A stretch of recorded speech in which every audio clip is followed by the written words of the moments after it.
ओशो जी को एक प्रश्न पूछा जाता है। भगवान बुद्ध ने कहा है, अपने दिए आप बनो। तो क्या सत्य की खोज में किसी भी सहारे की जरूरत नहीं है?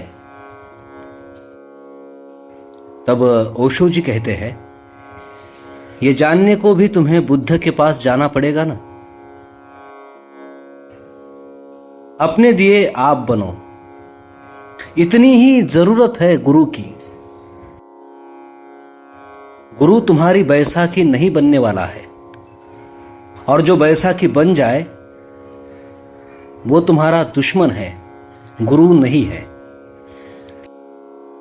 क्योंकि जो बैसाखी बन जाए तुम्हारी, वो तुम्हें सदा के लिए लंगड़ा कर देगा। और अगर बैसाखी पर तुम निर्भर रहने लगे तो तुम अपने पैरों को कब खोजोगे, अपनी गति कब खोजोगे, अपनी ऊर्जा कब खोजोगे? जो तुम्हें हाथ पकड़कर चलाने लगे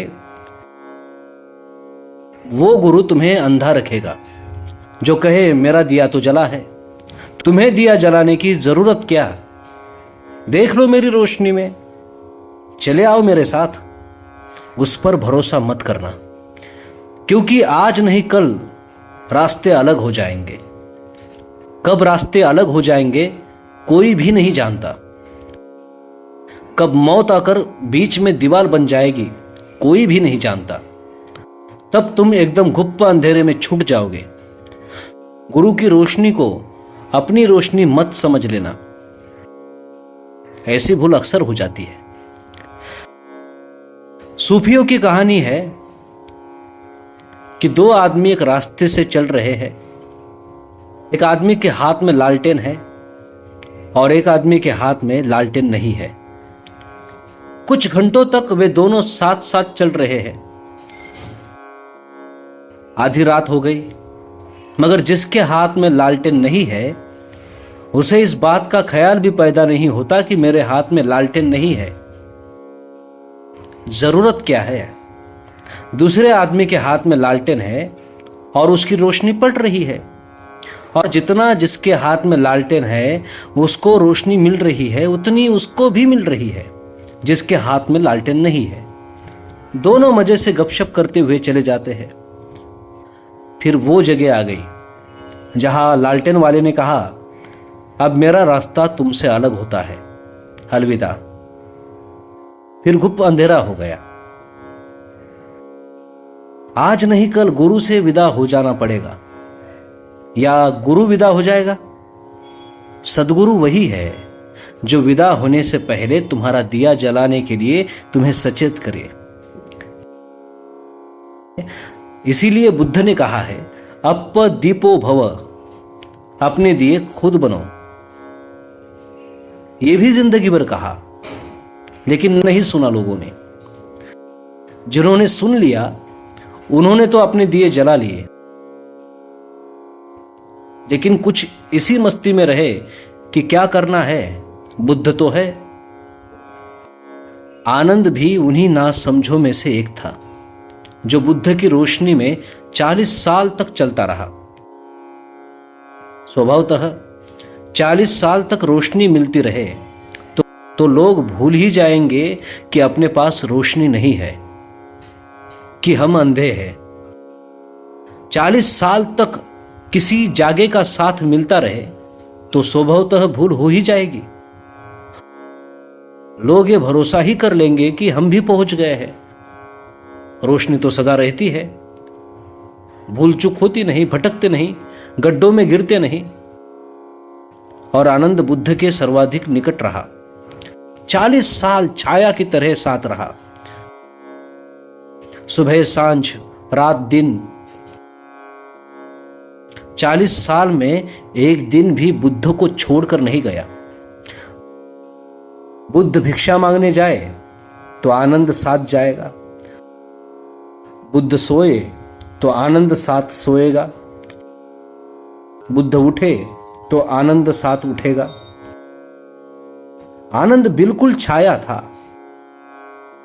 भूल ही गया होगा। उसको हम क्षमा कर सकते हैं। 40 साल रोशनी ही रोशनी, उठते बैठते रोशनी, जागते सोते रोशनी, भूल ही गया होगा। फिर बुद्ध का अंतिम दिन आ गया, रास्ते अलग हुए और बुद्ध ने कहा कि अब मेरी आखिरी घड़ी आ गई है, अब मैं विदा लूंगा।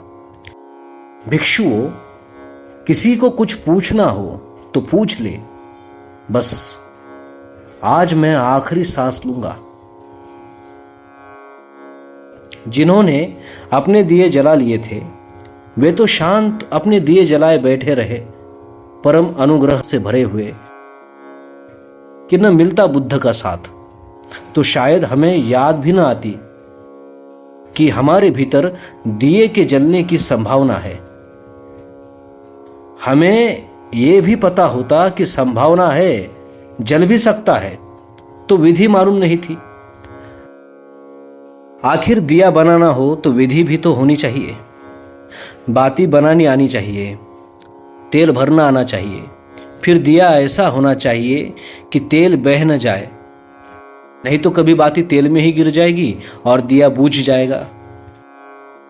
फिर चकमक पत्थर भी खोजने चाहिए, फिर आग पैदा करने की कला भी होनी चाहिए। वो तो अनुग्रह से भरे थे।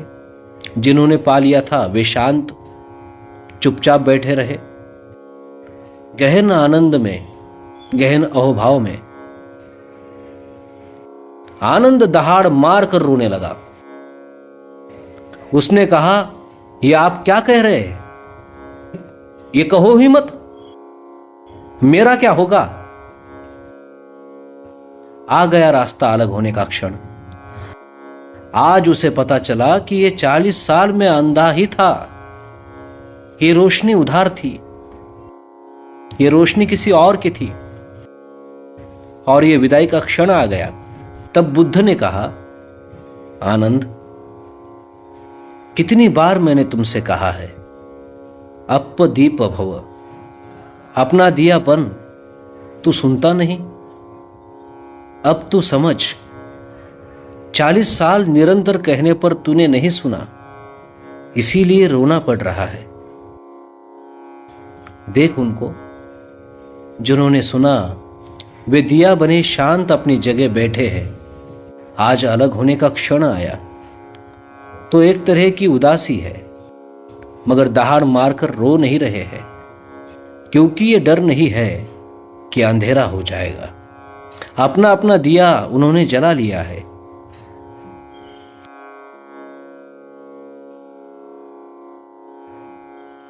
तुम पूछते हो, भगवान बुद्ध ने कहा अपने दिए आप बनो, तो क्या सत्य की खोज में किसी भी सहारे की कोई जरूरत नहीं है?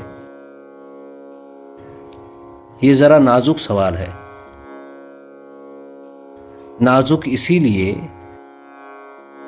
कि एक अर्थ में जरूरत है और एक अर्थ में जरूरत नहीं है। इस अर्थ में जरूरत है कि तुम अपने से तो शायद जाग ही न सकोगे, तुम्हारी नींद बड़ी गहरी है। लेकिन इस अर्थ में जरूरत नहीं है कि किसी दूसरे के जगाने से ही तुम जाग जाओगे। जब तक तुम ही न जागना चाहो, कोई तुम्हें जगा न सकेगा। और अगर तुम जागना चाहो तो बिना किसी के जगाए भी जाग सकते हो। यह संभावना है। बिना गुरु के भी लोग पहुंचे हैं, लेकिन इसको जड़ सिद्धांत मत बना लेना कि बिना गुरु के कोई पहुंच गया तो तुम भी पहुंचोगे। मेरे पास लोग आते हैं, वे कहते हैं आपसे एक सलाह लेनी है, अगर गुरु न बनाए तो हम पहुंच सकेंगे कि नहीं? मैंने कहा कि तुम इतनी ही बात खुद नहीं सोच सकते, इसके लिए भी तुम मेरे पास आए। तुमने गुरु तो बना ही लिया। मुझसे लोग आकर पूछते हैं कि आपका गुरु कौन था? हमने तो सुना है कि आपका गुरु नहीं था। जब आपने बिना गुरु के पा लिया तो हम क्यों नहीं पा लेंगे? मैं उनसे कहता हूं, मैं कभी किसी से भी पूछने नहीं गया कि बिना गुरु के मिलेगा कि नहीं। तुम जब इतनी छोटी सी बात भी खुद निर्णय नहीं कर पाते हो, तो उस विराट सत्य के निर्णय में तुम कैसे सफल हो पाओगे? तो एक अर्थ में गुरु की जरूरत है और एक अर्थ में नहीं है। अगर तुम्हारी अभिप्सा प्रगाढ़ हो तो कोई जरूरत नहीं है, लेकिन जरूरत या गैर जरूरत इसकी समस्या क्यों बनाते हो? जितना मिल सके किसी से ले लो, मगर इतना ध्यान रखो कि दूसरे से मिले हुए पर थोड़े दिन काम चल जाएगा। अंततः तो अपनी समृद्धि खुद ही खोजनी चाहिए। किसी के कंधे पर सवार होकर थोड़ी देर चल लो, अंततः तो अपने पैरों का बल निर्मित करना ही चाहिए। रास्ता सीधा साफ है, प्रबल प्यास हो तो अकेले भी पहुंच जाओगे। रास्ता इतना सीधा साफ है कि इस पर किसी के साथ की कोई जरूरत नहीं है। लेकिन अगर अकेले पहुंचने की हिम्मत न बनती हो तो थोड़े दिन किसी का साथ बना लेना, लेकिन साथ को बंधन मत बना देना। फिर ऐसा मत कहना कि बिना साथ के हम जाएंगे ही नहीं, नहीं तो तुम कभी नहीं पहुंचोगे, क्योंकि सत्य तक तो अंततः अकेले ही पहुंचना होगा। एकांत में ही घटेगी घटना। उस एकांत में तुम्हारा गुरु भी तुम्हारे साथ मौजूद नहीं होगा। गुरु तुम्हें संसार में मुक्त होने में सहयोगी हो सकता है, लेकिन परमात्मा से मिलने में सहयोगी नहीं हो सकता। संसार से छुड़ाने में सहयोगी हो जाएगा, संसार छूट जाएगा तो फिर तुम्हें एकांत में परमात्मा से मिलना होगा। वो मिलन भीड़ भाड़ में नहीं होती। किस कदर सीधा साफ है ये रास्ता देखो। न किसी शाख का साया है, न दीवार की टेक, न किसी आंख की आहट, न किसी चेहरे का शोर, न कोई दाग जहां बैठ के सुस्ताए कोई। दूर तक कोई नहीं, कोई नहीं, कोई नहीं। चंद कदमों के निशान, हां कभी मिलते हैं कहीं, साथ चलते हैं जो कुछ दूर, फकत चंद कदम, और फिर टूट के गिरते हैं। ये कहते हुए अपनी तन्हाई लिए आप चलो तन्हा अकेले, साथ आए जो यहाँ कोई नहीं, कोई नहीं। किस कदर सीधा सहल साफ है रास्ता देखो। थोड़ी दूर किसी के कदम के साथ चलो ताकि चलना आ जाए। मंजिल नहीं आती इससे, सिर्फ चलने की कला आती है। थोड़ी देर किसी के पग चिन्हों पर चलो ताकि पैरों को चलने का अभ्यास हो जाए। इससे मंजिल नहीं आती, मंजिल तो तुम्हारे ही चलने से आएगी, किसी और के चलने से नहीं। मेरी आंख से तुम कैसे देखोगे? हां, थोड़ी देर को मेरी आंख में झांक सकते हो। तुम मेरे हृदय से कैसे अनुभव करोगे? हां, थोड़ी देर किसी गहन भाव की दशा में तुम मेरे हृदय के साथ धड़क सकते हो। निश्चित ही किसी प्रेम की घटना में थोड़ी देर को तुम्हारा हृदय और मेरा हृदय एक ही लय में बद्ध हो सकता है। उस समय क्षण भर को तुम्हें रोशनी दिखेगी, उस समय क्षण भर को आकाश खुला दिखेगा, सब बादल हट जाएंगे, लेकिन ये थोड़ी ही देर होगा। अंततः तुम्हें अपने हृदय का सरगम खोजना ही है। अच्छा है कि तुम्हें परमात्मा तक अकेले ही पहुंचने की संभावना है, नहीं तो किसी पर निर्भर होना पड़ता, और निर्भरता से कभी कोई मुक्ति नहीं आती। निर्भरता तो गुलामी का ही एक अच्छा नाम है। निर्भरता तो दास्तां ही है, वो दास्तां की ही दास्तान है, नए ढंग से लिखी गई, नए लफ्जों में, नए शब्दों में, नए रूप रंग से, लेकिन बात वही है। इसीलिए कोई सद्गुरु तुम्हें गुलाम नहीं बनाता, और जो गुलाम बना ले वहां से भाग जाना। वहां क्षण भर मत रुकना, वहां रुकना खतरनाक है।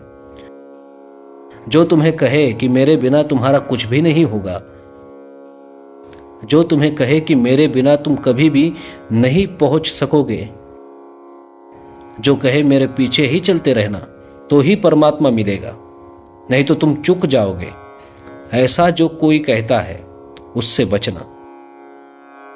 उसे स्वयं भी अभी नहीं मिला है, क्योंकि यदि उसे स्वयं मिला होता तो एक बात उसे साफ हो गई होती कि परमात्मा जब मिलता है एकांत में मिलता है, वहां कोई दूसरा नहीं होता। उसे परमात्मा मिला ही नहीं। उसने लोगों के शोषण करने का नया ढंग, नई तरकीब ईजाद कर ली है। उसने एक जाल ईजाद कर लिया है जिसमें दूसरों की गर्दनें फंसी जाएगी। ऐसा आदमी भीड़ भाड़ को अपने पीछे खड़ा करके अहंकार का रस लेना चाहता है। इस आदमी से सावधान रहना, इस आदमी से दूर दूर रहना, इस आदमी के पास मत आना। जो तुमसे कहे कि मेरे बिना परमात्मा नहीं मिलेगा, वो महान से महान असत्य बोल रहा है, क्योंकि परमात्मा उतना ही तुम्हारा है जितना उसका। हाँ, ये हो सकता है कि तुम जरा लड़खड़ाते हो, वो कम लड़खड़ाता है, या उसकी लड़खड़ाहट मिट गई है और वो तुम्हें चलने का ढंग, शैली सिखा सकता है। हाँ, ये हो सकता है कि उसे तैरना आ गया है और तुम उसे देखकर तैरना सीख ले सकते हो, लेकिन उसके कंधों का सहारा मत लेना, अन्यथा दूसरा किनारा कभी ना आएगा। उसके कंधों पर निर्भर मत हो जाना, नहीं तो वही तुम्हारी बर्बादी का कारण होगा।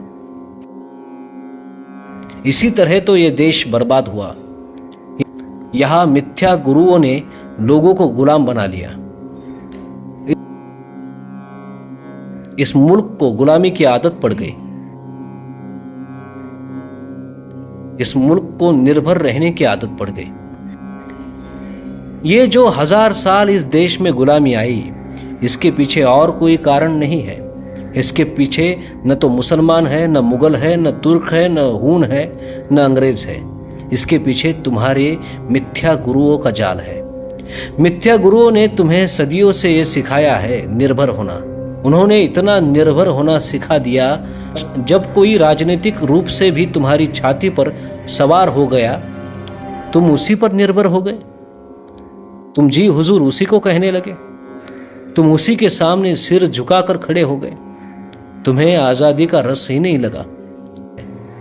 अगर कोई मुझसे पूछे तो तुम्हारी गुलामी के कहानी के पीछे तुम्हारे गुरुओं का हाथ है।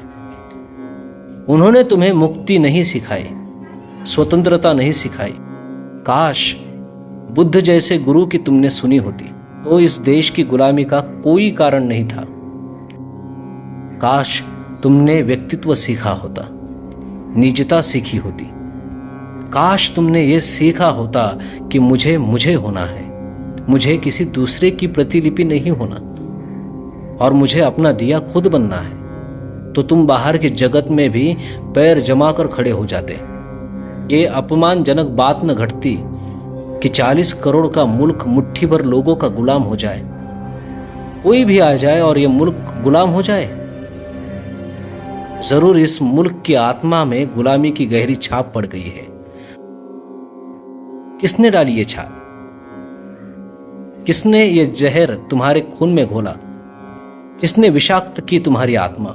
किसने तुम्हें अंधेरे में रहने के लिए विधियां सिखाई? तुम्हारे तथाकथित गुरु ने। वे गुरु नहीं थे। गुरु तो बुद्ध जैसे व्यक्ति ही होते हैं जो कहते हैं अप्पदीप भव।